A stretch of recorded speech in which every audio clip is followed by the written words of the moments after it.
छत्तीसगढ़ सियासत में अपना दखल रखता है।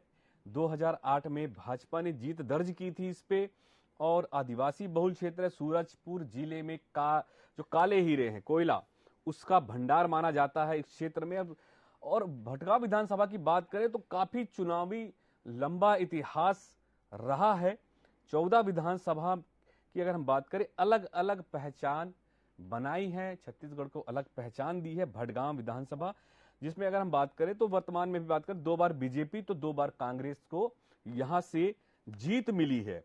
युवाओं को बात करें तो नए चेहरों पर ज्यादा भरोसा। और भटगांव विधानसभा की अगर हम बात करें, वर्तमान में कांग्रेस प्रत्याशी पारसनाथ रजवाड़े, जो पिछले बार भी चुनाव जीते थे कांग्रेस से, और लगातार 2 बार से अगर हम पिछले साल की बात करें तो पिछले बार भी पारसनाथ रजवाड़े ने भी प्रत्याशी थे। और भटगांव की बात करें तो लक्ष्मी राजवाड़े, ये वर्तमान में भटगांव से प्रत्याशी। कुल मतदाता 2,30,000 के आसपास कुल मतदाता हैं। पुरुष की बात करें 1,15,655, तो महिला 1,14,455।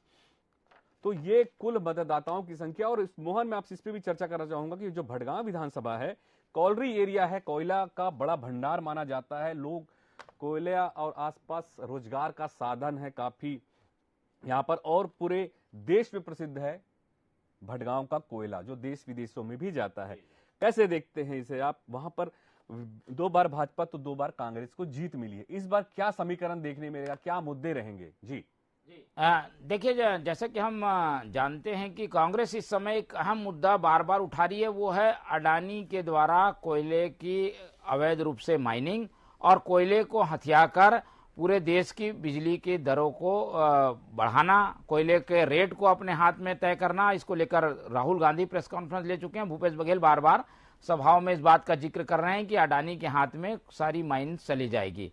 तो ये वो क्षेत्र है जहां पर से ये कोयला निकलता है। ऐसे में ये एक तरीके से कोयले की खदान को किसे दिया जाए, किसे नहीं दिया जाए, क्या उसमें नियम का पालन हुआ, इन सब बातों को लेकर इस विधानसभा में खासी चर्चा है। चर्चा तो पूरे प्रदेश में है, लेकिन इस क्षेत्र का ही क्योंकि मामला है, वहां के लोग सीधे तौर पर इससे प्रभावित होने वाले हैं, इसलिए ये एक अहम मुद्दा बनकर यहाँ पर सामने आ रहा है। हालांकि यहाँ पर कांग्रेस ने हमेशा से अपर हैंड अभी 2013 के बाद से बनाया हुआ है। 2013 में भी पारसनाथ रजवाड़े जीते और 18 में भी जीते, और फिर से अब मैदान में हैं।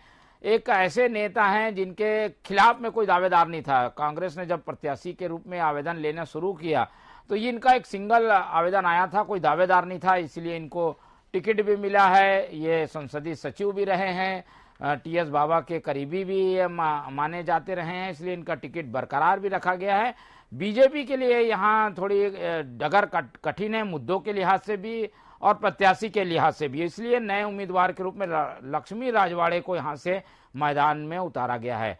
हालांकि ये पूरा इलाका ही उसी तरीके के आदिवासी समाज के बहुलता का है। राजवाड़े जो वर्ग आता है वहाँ के लोग ज़्यादा यहाँ रहते हैं, लेकिन यहाँ हम देख रहे हैं कि पारसनाथ रजवाड़े एक तरीके से पार्टी में भी निर्विवाद हैं, और मुद्दे के लिहाज से भी वो बार बार जो जिक्र कर रहे हैं कि खदानों को हमको बचाना है, खदानें अडानी के हाथ में चले जाएंगी, तो इस तरीके के मुद्दे की भी जोर वहाँ पे हमें दिखाई देता है। जी, मैं एक और भी चीज समझना चाहूंगा, चूंकि कोयले का मामला प्रदेश में और पूरे देश में उछला था।